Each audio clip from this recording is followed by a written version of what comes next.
The following show contains a fictional narrative that includes themes, events, and language that some may find distressing. Discretion is advised.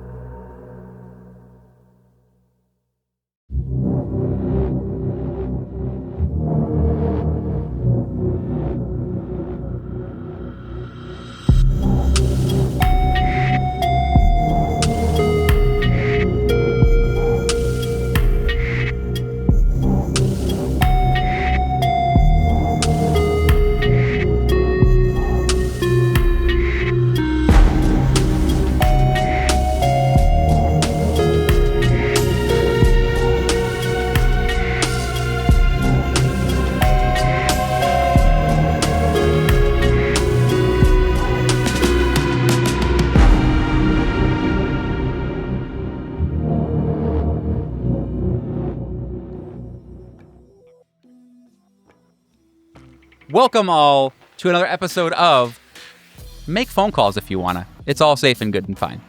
I'm Libby. We are a cast, all of us, and we sometimes do things in a way that is mostly not secure. I would love if you met these amazing people for yet one more time. Please, go ahead, introduce yourselves.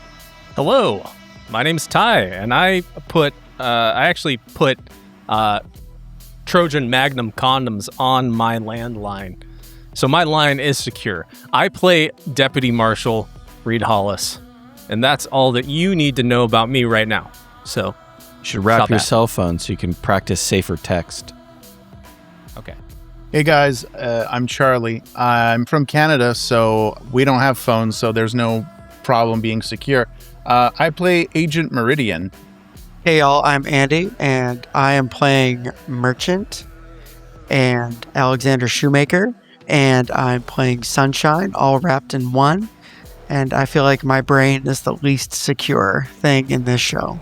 And I'm your dear friend Hawk. I'm playing Agent Miranda, aka Heather's daughter. I'm pretty sure I'm the only person in this game who's ever checked for a bug or used a burner phone, but I'm not going to go back and find out. And in the meantime, I have to say, you all in real life should consider doing what Ty's doing. Because your phone is probably very gross. Clean it. Clean your phone. Phone is gross. I think we should get going here. I love all of the super duper safe intercourse tips we've been giving out. So I think we'll probably... I clean mine every time I do a cum tribute on it. So I think I'm good. That makes sense. Crimby. You know, Charlie, I feel as though in my soul, in my bosom, that you have a message for the audience at home. Yes, Titty Daddy. It is... like and subscribe, engage. We have Discord, we have Apple Podcasts, we have Spotify. We are everywhere yo ass can look at or hear us. YouTube, Null Proj, This Line Ends is secure on Apple Podcast and Spotify. Rate 5 stars. We love it. We respond to everybody, right, Andy? Just about. So yeah, everybody. So actually, you know what? Send this to somebody you don't like. Yeah. Mm-hmm. Send it to somebody you don't like and just say, Charlie, send it to you. So. And even if you don't want to interact with us, even if you fucking think that we would probably be a nightmare to interact with in real life, that's fine. Just if you like the show, it helps us in a purely pragmatic, algorithmic sense for you to comment on our shit. So wherever you listen to us, please leave a comment. Even if it's just, a period. Definitely manipulate the robots who are more of a cosmic horror and existential threat than anything you face in Delta Green. But also, I actually am really kind and gentle to interact with. And I love interacting with everyone.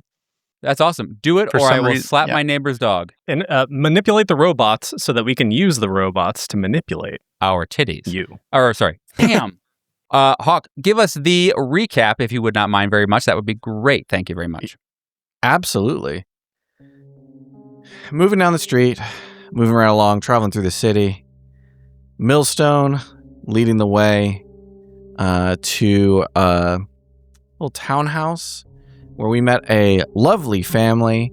If by lovely, you're picturing folks with extremely mangled heads, bloody eye holes, wearing like burlap sacks soaked in their own blood over their face. They are happy to talk to us, speaking in a Russian-adjacent language that both Merchant and Miranda recognized and understood with no problem. Merchant appeared to already know this family. The Bares, something like that? I don't really. They required a fire, which Millstone was only too happy to light. Miranda was a little confused about the fire. It didn't seem quite right to her. It felt like a stage fire, just there in name only. They gave us a lovely tea, which Merchant identified as Melonia. And Merchant, has a short conversation. They don't really want to talk to us about the ongoing war in their city, which we know about from some of the posters about, but they say it's getting better. Merchant takes the lead as we leave, headed wherever he wills us to go, but the city seems to refuse to cooperate, guiding us instead to an empty plaza surrounded by buildings, looming hotels with warped and incorrected facades. And Miranda and Millstone start to get into a shouting match about relying on these seeming insights of merchants and the part they'll have to play. Miranda and Millstone just shouting louder and louder, with Meridian unable to intercede as this growing sense before Miranda finally blows up about Millstone not even trying to grab a single moment of joy and just deciding that he is dying, and that's cool. Miranda goes to cool off down one alleyway while Millstone walks the other, and they're not separated for more than a few seconds before a hail of bullets fling down the alleyway. Soldiers hustling around the corner, strands of blood trickling off his chin and refusing to fall. Everything collapsing down to this flurry of bullets whizzing towards us, snapping around us. The gift and the joke of the king that will live forever as the soldier drops their rifle to their side and levels an old and functional pistol at us. There's no knowing if anything will help. No knowing will help us prevent those 8 rounds. No action can stop his hand from closing around the trigger. We are witness to him emptying the chamber repeatedly. Well, that's what I remember. So maybe we got shot. Maybe we didn't. I'm sure the king knows.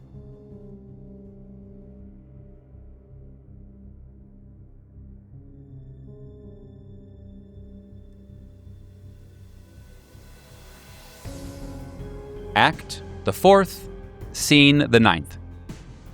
The edge of the war zone. Wire and sawhorses. A nest of sandbags dressed with the dead.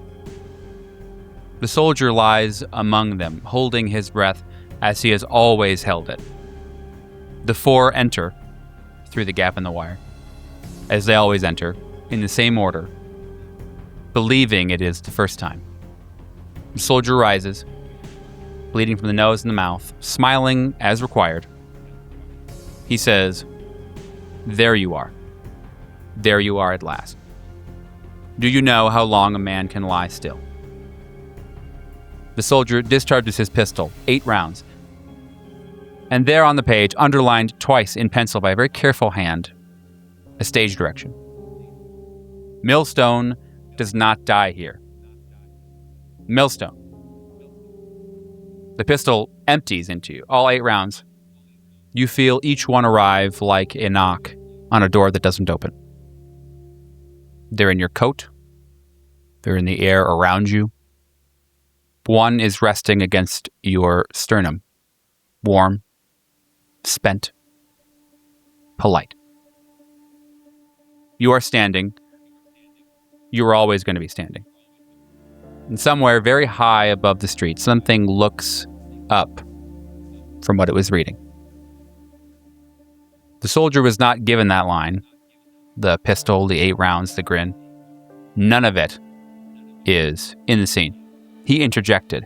He looked at 4,000 performances stretching ahead of him and behind him, and he did the one thing that no one does in Carcosa. He improvised. In the moment now,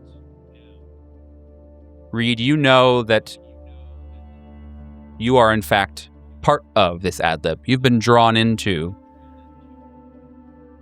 the ad hoc changes made by this soldier. You find it, I think, like a community, like a feeling of togetherness with somebody that is living the life that you wish you could have in many ways. A sense of vicarious living through him is something that you take joy in before remembering that you have been graced with a few new friends, 8 of them. And in taking account and stock of what is currently going on with your body, it is not a lot of solace lies there. You know you've been shot. There is no question. In fact, you are fairly sure that your heart has stopped beating. You fall, very stage direction-ish you fall. It's a very, very basic thing. In hitting the cobblestone, you feel your head crack against a very oversized stone behind you. The feelings of warm blood trickling out of the back of your head, down your arms, gentle brook making its way down a forest stream. The coldness and the shunting begins. You feel all of your extremities begin to get frigid. Your body taking all the blood from there and pushing it into your torso to hopefully fix whatever problem has arrived. But in the moments frozen there on the ground, you feel a touch of that same blood returning. Feel like the tether that is holding you here in this place is doing its job. You are being reeled back in from an extremely unfortunate man overboard. One that was not planned. And still, your heart, you can't feel it. You are breathing, but you question now if it's perfunctory.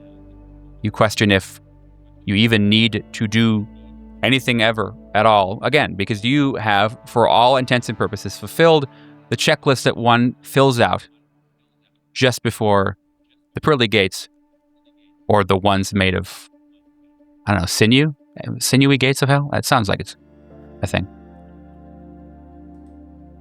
It's almost as if you being shoved into this role from the wings onto the stage, the lights are hitting you now, and regardless of whether or not you wish to say any more lines, you're going to.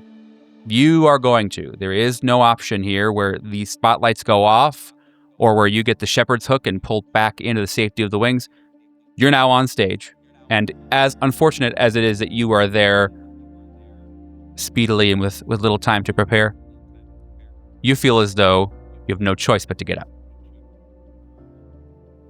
At about that time, time returns, or whatever semblance of time exists here in this magical place that you're in. Your friends look upon you in shock and in horror as you feel the blood rushing back towards your extremities, but can't help but notice the massive blood stain forming on your chest.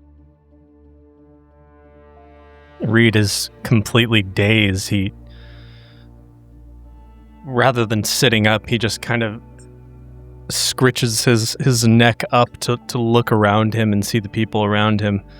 And then his eyes move down to look at the crimson spreading across the white fabric of his Oxford shirt. And for some reason that he will never understand, the words that come out of his mouth are, "Thank you." The soldier cracks what you assume is a grin.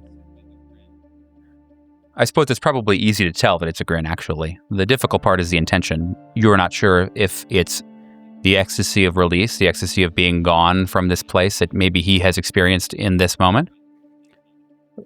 For all you know, he's been in immense pain. I mean, he decided to improvise. That is the kind of thing that ruins many actors. Certainly ones that are a part of this play. But either way, you see some amount of glee in it, some joy, perhaps. Jubilation, even. There I go again. And you see that there is, God, I think I'll just say it, I guess, a really delicious looking page there. You see it just kind of dropped behind his knee as if it fluttered to the ground slowly. And certainly you could pick it up now if you'd like to. I imagine it, with as good as it looks to eat, you probably would. I'm close enough to grab it and in not enough pain to keep me from doing so. Yeah, you're close enough. You're close enough to do that. I imagine that you're only a couple of steps away at this point. So yeah, you're more than welcome to walk up and grab it. You are in pain, and again, you still can't feel a pulse. However, it is. Yeah, I mean, I'm not even. I'm still on the ground. It's true, as far as I know. So I'll kind of use my arms and kind of the momentum of like throwing my legs backward behind me as if sprinting to sort of scoot around and just crush the page in my hand. And it does look so fucking delicious. And every part of me wants not to... every part of me wants to consume this literature. Not with my eyes, but with my mouth. But you know what I'd like to do? I'd like to roll luck to see if I have the power to do that. Sure. And I sure do. The curiosity does take over with a 15 under 50, yeah, for luck. I uncrumble that piece of paper hungrily and hold it close to my face. And I read. Let me get a SAN roll from the rest of the crew for Unnatural. Everyone except for Reed. This SAN roll comes as Reed picking up the page and feeling the deep hunger that has not been satisfied in many, many, many moons.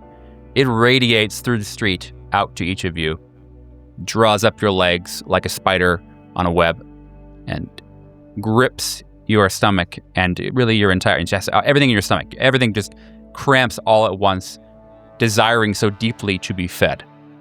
Let's get your rolls. 77 over 53. 92 over 31. 15 under 45. Hawk, roll me a d4. You will be losing that much sand. Congratulations. Sick. Same for your character, Andy. And then Charlie, I'm gonna have you take a beautiful 4. That's 3. It's not my fault. Continues to be my dad's fault. I take 2 instead. I only managed to pass off 1. So it goes. He is the worst. Listen, don't speak badly about him. This all may be his fault, but you know. But he's a nice man. He's a good guy. He can't help how he was made. Yeah. No, legit, Max is like maybe my favorite character in this entire show. I love Max. You're always saying this. I lost 3 and I have no bonds to project onto. So I'm down to a healthy 28.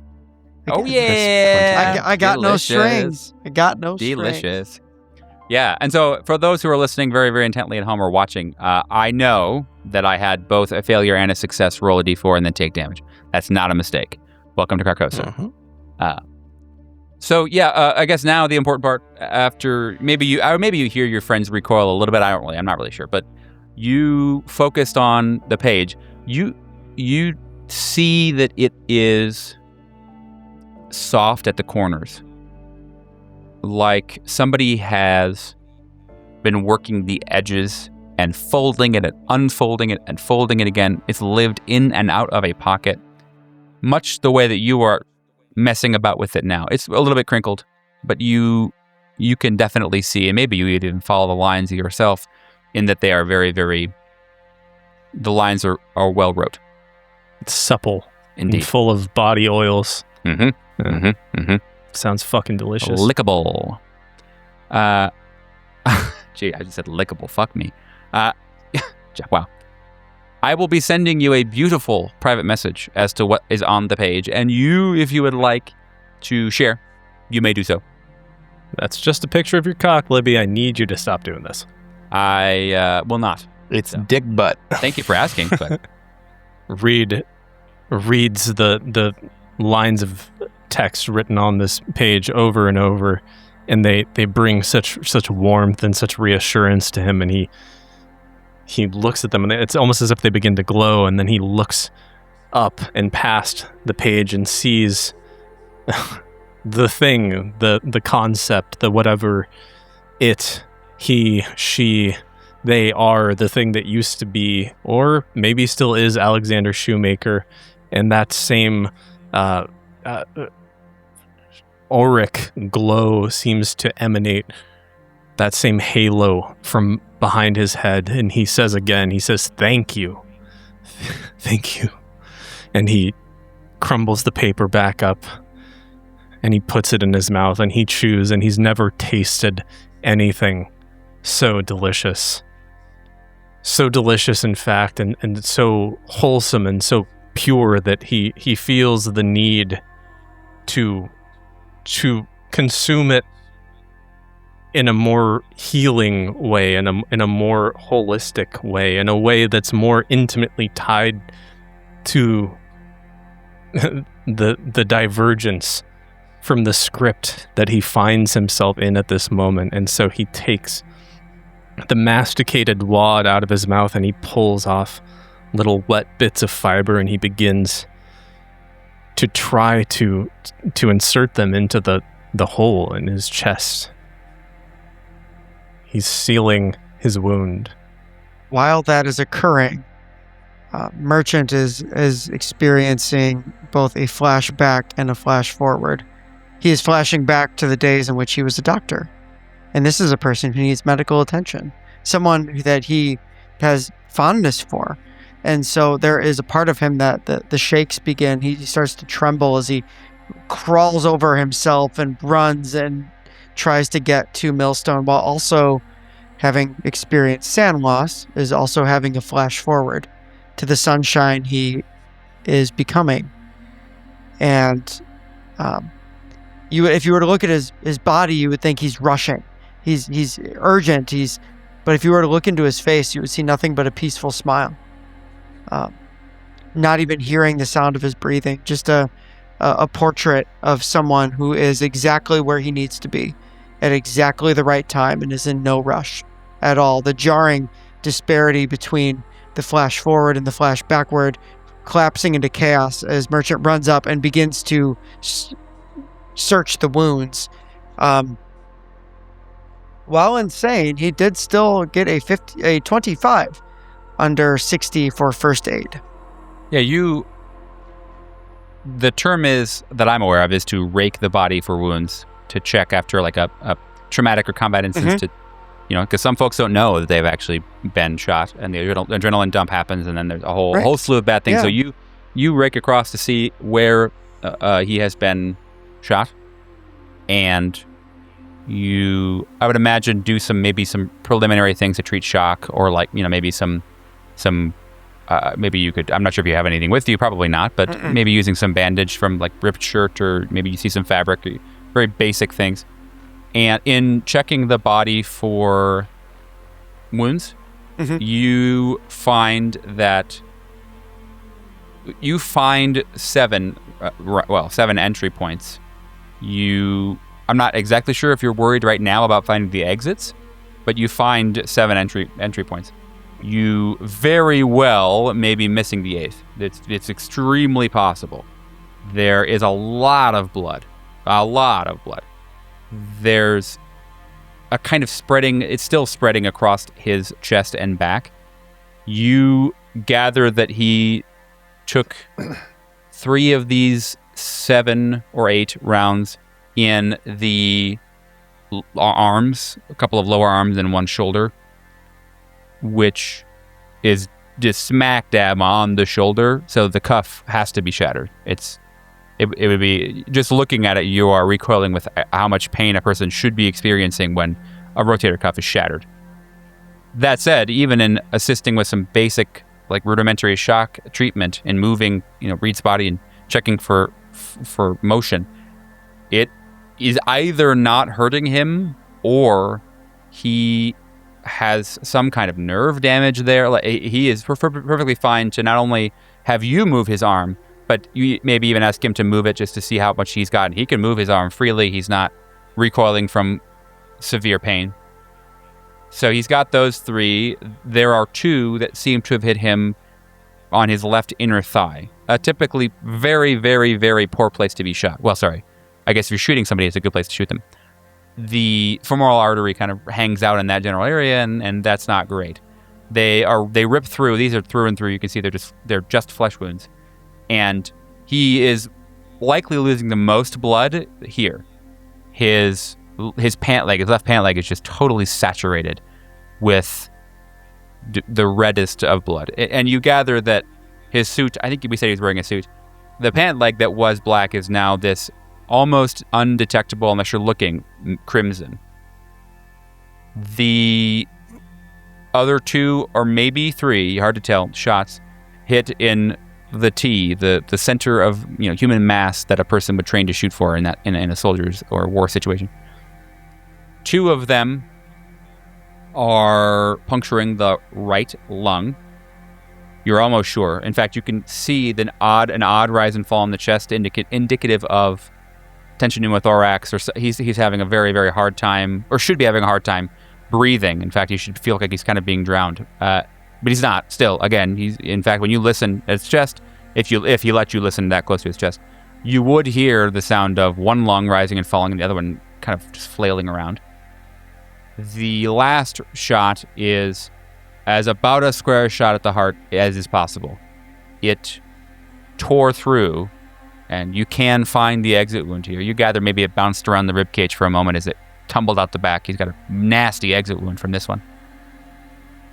But it is nearly bisected the heart.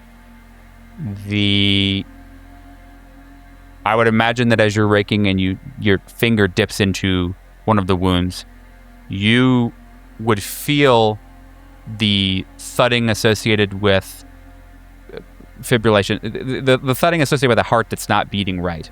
His heart is like dancing, basically, because it's trying to make sense of the fact that it's receiving different signals at different times and can't talk to the other side. It is ungodly amounts of creepy. It is so wrong. It is likely, much like hearing a baby wail, the feeling of a heart dancing along on 2 sides of one finger is instinctually vile. You have unlocked a new core memory. Congratulations. There probably hasn't been anything this off-putting, disgusting in your entire life. But again, just to be clear for the viewers at home, Reed has little to no pain. You gather that most of his pain actually is coming from the fact that he smashed his head on the cobblestone and fell down. You see he's got some pretty deep bruises on his arms and a massive hematoma on the back of his head that is split and is also oozing blood, a lot slower than the other ones. That seems to be the cause of the majority of his pain. Every one of the shots that he took, there is little to no effect that he is feeling, though visually all the effects are there and they should be. He should not be alive. There is zero chance. He should have bled out or flat die when his heart got bisected.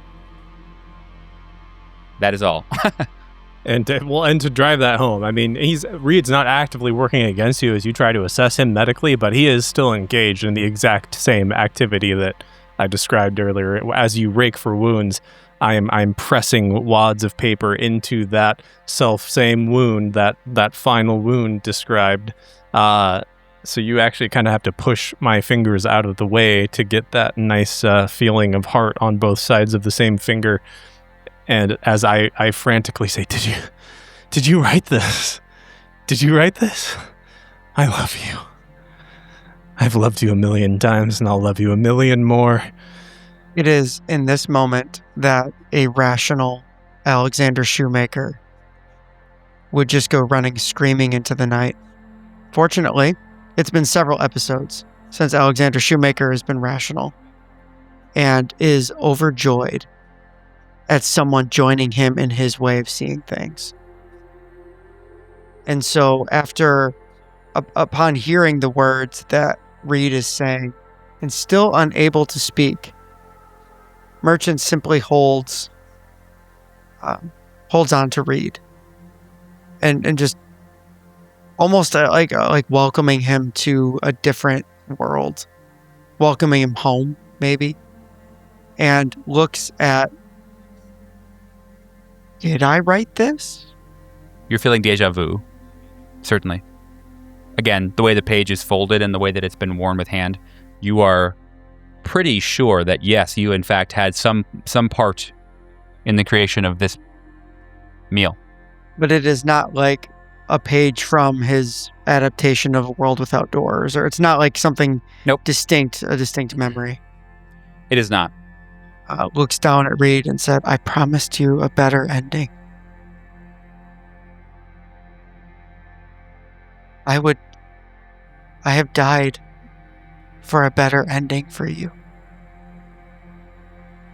And if this is all I can give, I would give it over and over again until eternity itself grows tired of me. Nothing is ending here. Doesn't have to. It's like beginning over and over again. Is Miranda adapted to violence? I keep asking that question, I feel like. Miranda ain't adapted to shit. I think that Miranda, you would probably still need to roll sand for violence as well. Mm-hmm. And then once you've done that, once we figure out if you yet lose more, talk to me about what Miranda is going through in this moment as you're watching a bond that is like reforming in front of your eyes. So that's 19 under 43. Nice. You lose no sand. Nice. Miranda has been watching this whole time. She does not like him being shot. She doesn't like him getting coming back to life. But as the conversation goes on, she's smiling wider and wider and wider. And as it sort of culminates, she turns to Meridian and like punches him in the shoulder and goes, "That's how you take a fucking no." Their response? He won't do anything. Is the soldier still around? You do see the soldier. He is there. Yep, on the ground still.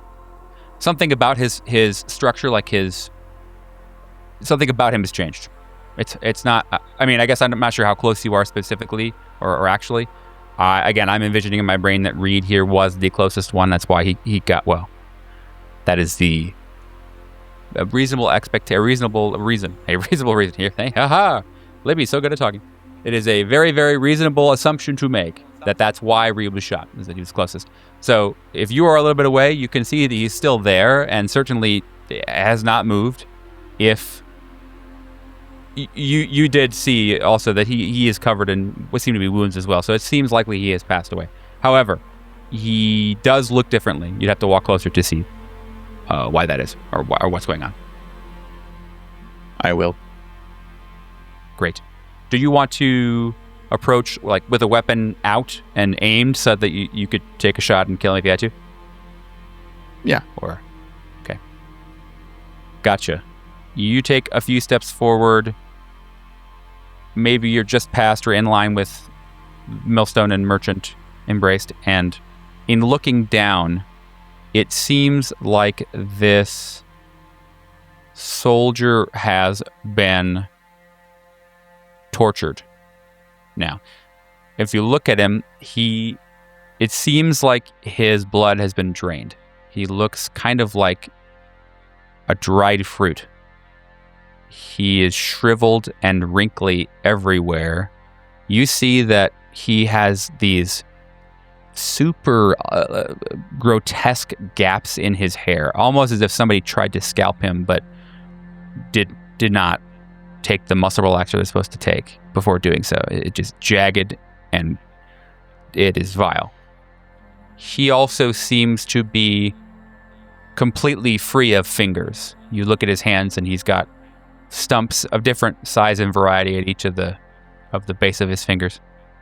And in looking now at the grin that he still does have on his face, he is missing all but two of his molars. It looks like actually his cause of death now, if you looked into his mouth a little farther, you'd see that he has a pile of dried, coagulated blood in his throat. You gather that it's most likely that he died from drowning in his own blood. I suppose in a more succinct way to say, you find that this soldier died in a number of the most heinous ways to do so. But he's dead, don't worry. Meridian will pull his gun away from the soldier, a bit disappointed that he couldn't avenge his somewhat fallen comrade, and will pull out his bayonet knife instead and start massacring that man. Nice. Until the blade bends. The tip breaks or the weapon is rendered completely useless. He will carve this man up.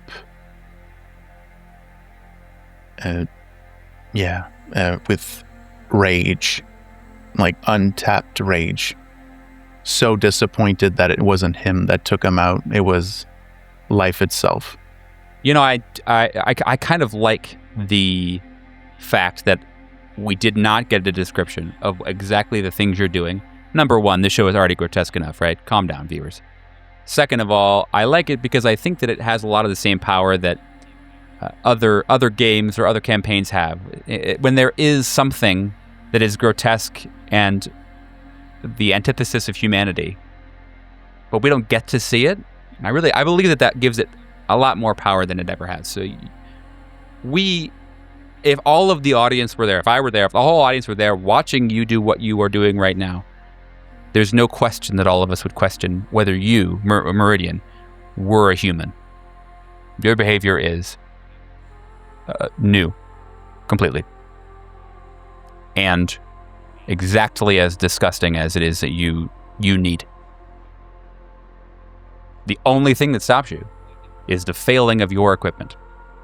And as the blade bends and breaks in his hand, looks at his hand like somewhat bleeding and starts pummeling the face of the soldier until bone is embedded in between his knuckles, in the ground, in the stone, as he yells out, "The sun! The sun! The sun!" It's not apparent whether you mean, S-O-N, the male offspring, or if you mean S-U-N, as in the thing that gives us heat. Neither is present. Well, or maybe it is, but it's certainly not clear that is what's going on here. There is no sun, though there is light. And the only celestial bodies, as aforementioned, are these two dark moons. Meridian, Miranda says. She's like walking over, standing opposite Meridian across the body. She doesn't reach out to touch him, but she kneels down, sort of drops to her knees and says, "Meridian, it's okay. You got him." Bits of viscera and blood flick off of Meridian's hands, unclear if they're his or the corpse's, and Miranda says, "It's okay. You're good. You're good. We got no more. No more." Meridian will turn with a crazed look in his eyes. Black blood goop. We don't know what it is, but it is streaming down his face along with tears of both rage, sadness, every feeling he's felt over the 30-some years that he's been at war. Just turns to her and say, "Leave me alone." Buddy, we got entrances and exits to make, we can't... If you want to be alone, you can be alone, but smashing this up isn't going to make a difference. All right? Hey, I told you. No more, right? I'm getting you out, right? Alone, out of here. I promised, right? I mean it. We just got to go a little further, I think. wiping his face, removing shit from his knuckles, and try and stabilize himself while both shaking severely. Out. Out. You better keep your fucking promise. Hey, or die trying, you know. Yeah, die trying.